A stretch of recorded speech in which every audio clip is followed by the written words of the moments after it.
افسوس کی بات ہے ہمارے ان نوجوانوں کو یہ سب چیزیں سمجھ میں نہیں آتی. ہمارے گھر کے اندر اسلام نہیں ہے, ہمارے گھر میں پورے طریقے سے اسلام فالو نہیں ہے, ہمارے جسم پر اسلام فالو نہیں ہے, ہمارے چہرے پر اسلام نہیں ہے. آپ بتا سکتے ہیں ایک گاؤں والے یا ایک گھر والے لکھ کے دیں کہ اسلام کا پورا طریقہ ہم پر لاگو ہوگا اور ہم برداشت کر لیں گے, ہم خوشی خوشی قبول کریں گے؟ آپ پوری دنیا میں ایک گاؤں بتا دیجیے آپ. وہ تو صحابہ کرام تھے کہ جب گناہ ہو جاتا تھا تو نبی صلی اللہ علیہ وسلم کے پاس آتے تھے. تو پہلی بات یہ کہ ہم اور آپ ایک گاؤں بھی دکھا نہیں سکتے.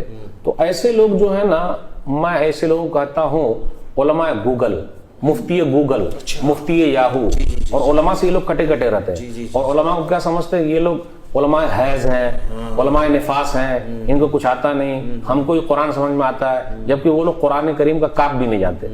اس لیے جب علماء سے کٹ جاتے ہیں تو وہ بھٹک جاتے ہیں. قرآن کریم کی ایک دو آیتیں میں پڑھوں گا.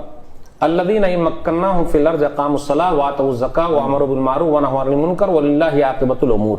سورہ حج سورہ نمبر 22 آیت نمبر 41 کہ ہم جس کو زمین دیتے ہیں اس کے اندر یہ خوبی ہونی چاہیے, نماز قائم کرنے والے. یہاں نماز ایک وقت کی پڑھ ہی نہ رہے ہیں حکومت کے چکر میں, تو کیا کہا جائے. علماء سے جڑ کے رہتے تب صحیح رہنمائی ملتی. تو نماز قائم کرنے والے. نمبر 2 زکوٰۃ ادا کرنے والے. نمبر 3 بھلائی کا حکم دینے والے. نمبر 4 برائیوں سے روکنے والے. ایسے لوگوں کو ہم زمین دیں گے.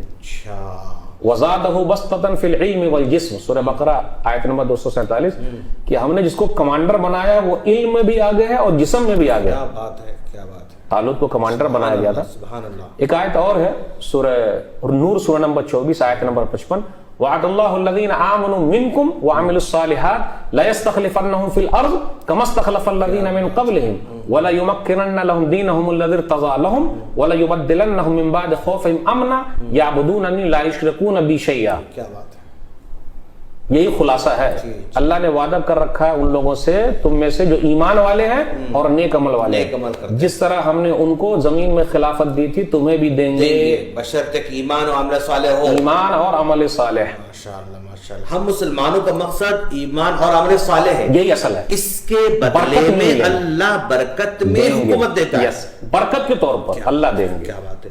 تو اپنی محفل فضا وہ اللہ کے اوپر ہے, کیونکہ اصل سب سے بڑی دولت اور سب سے بڑی حکومت ایمان کی دولت ہے, اسلام کی دولت ہے. ایمان کی, اسلام کی. اگر اس کی عظمت کو سمجھیں تو پھر کسی کی خواہش نہیں کریں. بالکل نہیں, دنیا کی خواہش ہی ختم ہو جائے گی. بالکل صحیح کہہ رہے ہیں آپ. ہاں, پھر اس کے بعد یہ کہا گیا کہ اللہ تعالیٰ کیا کریں گے, زمین میں ٹھہراؤ کر دیں گے اور ڈر اور خوف کو امن و شانتی سے بدل دیں گے. لیکن آگے اللہ نے کہا یعبدوننی لا یشرکون بی شیئا, میری ہی عبادت کرنا, میرے ساتھ کسی کو شریک نہ ٹھہرانا. پوری دنیا کا آپ جائزہ لے لیجئے, توحید میں کتنا شرک مکس ہو گیا ہے. جی جی جی دیکھ ہی رہے. تو کیسے اللہ تعالیٰ زمین دیں گے. اتنا شرک مل گیا کہ توحید باقی نہ رہی, بالکل ختم ہو چکی, ختم ہو گیا. تو پھر کیسے اللہ تعالیٰ راستے کھولیں گے. بالکل صحیح کہنا ہے. تو جب ہم قرآن کے خلاف جائیں گے نہیں ملنے والی وہ چیز.